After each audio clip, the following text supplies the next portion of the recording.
Kita ke spy balloon sebentar, lalu kita mendiskusikan sesuatu yang akan membuat kita semua shock. Alien are real and they're coming now. Amerika pertama kali menembak jatuh balon spy milik Tiongkok yang berisi alat surveillance kamera dan transmitter di atas Laut Atlantik. Yang dilanjutkan dalam seminggu ke depannya. 3 lagi ditembak jatuh pesawat tempur Amerika. Total jadi 4 balon mata-mata sudah ditembak jatuh. Tiongkok mengutuk keras serangan Amerika ke balon udara tersebut dengan mengatakan bahwa balon tersebut adalah balon cuaca milik swasta untuk kemanfaatan dunia, untuk data yang akan digunakan untuk melawan perubahan iklim. Lalu ada 4 balon lagi melintas Amerika Latin. Diduga Tiongkok telah mengirimkan lebih dari 10 balon pengintai dengan ketinggian 60.000 feet di atas permukaan laut. Sangat tinggi sekali posisinya, di mana balon-balon tersebut sudah melintasi 40 negara di 5 benua. Secara fakta lapangan, keempat balon tersebut adalah milik Departemen Pertahanan Tiongkok yang ditembak jatuh oleh Amerika dengan peralatan surveillance kamera perekam, transmitter, antena dari perusahaan kontraktor pertahanan Tiongkok, BUMN militernya Tiongkok. Dan bagi dunia, bagi kita semua, itu bukan balon cuaca. Kembali ke posisi terbang balon yang 60.000 feet. Itu jauh di atas penggunaan air traffic,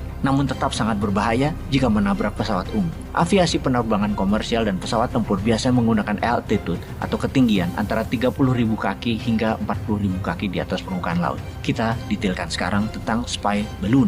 Mirip zaman Perang Dingin Soviet Amerika, pesawat U-2 adalah pesawat surveillance pengintai yang beredar di angkasa di mana Amerika menggunakannya yang dibalas oleh Soviet. Kali ini Tiongkok duluan melakukannya terhadap Amerika, di mana Amerika membalas dengan menembak jatuh semua yang lewat Amerika. Tiongkok mengutuk keras Amerika atas tindakan tersebut. Ada yang menarik baru saja hari ini terjadi, di mana Tiongkok menuduh Amerika membalas dengan mengirim 10 balon mata-mata ke Tiongkok yang dikejar oleh jet Tiongkok dan ditembak. Semua itu membuat hubungan Amerika dan Tiongkok memanas. Oke, tunggu sebentar. Kita ini new mind, kita kuat data dan kita kuat di analisa. Kita perdalam lagi. Ada 10 balon di Tiongkok dan Amerika setelah menembak 4 buah balon selama seminggu ini juga menembak jatuh objek yang tidak diketahui lebih dari 5 buah. Ini apa bedanya ya? Ada objek, ada tembakan, ada balon.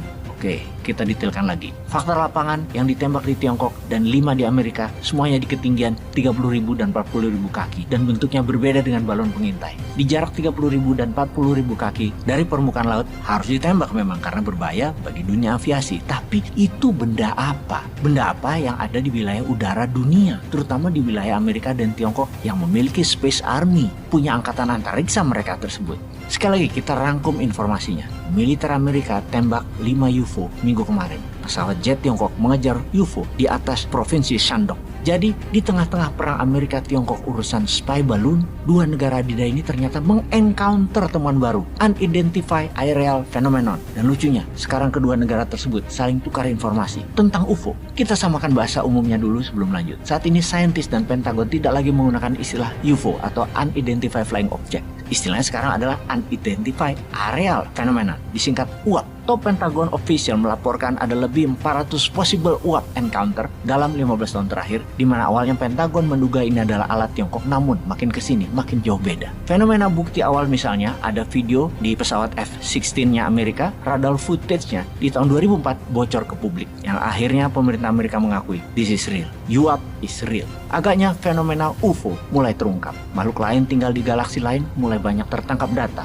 Bahkan semua UAP dalam video footage Pentagon semua memiliki kesamaan. No heat signature, no sonic boom, the flying object defied the law of physics, atau semua benda melayang tersebut melawan hukum fisika bumi. Semua berkecepatan cahaya atau lighting speed, mampu bergerak dari water to air atau dari air ke udara dan dari air to space, dari udara ke angkasa. Sampai saat ini belum ada yang sanggup menjelaskan teknologi UAP tersebut apa. Kongres Amerika sudah rapat di tahun 2024 ini sudah 4 kali dan mengatakan UAP is not man-made, unidentified aerial phenomenon, bukan buatan manusia, maksudnya manusia bumi. Kalau hal itu makin banyak dan makin nyata, maka ancaman terhadap manusia meningkat berkali lipat. Belum diketahui asal flying objects UAP tersebut extraterrestrial atau extradimensional originnya atau asalnya. Tahun 2021, Departemen Pertahanan Amerika atau DoD, Department of Defense, rilis laporan rinci yang mengatakan bahwa ada 100 UAP sighting tertangkap kamera. Kemudian Kongres membuat pernyataan resmi agar Pentagon fokus pada UAP.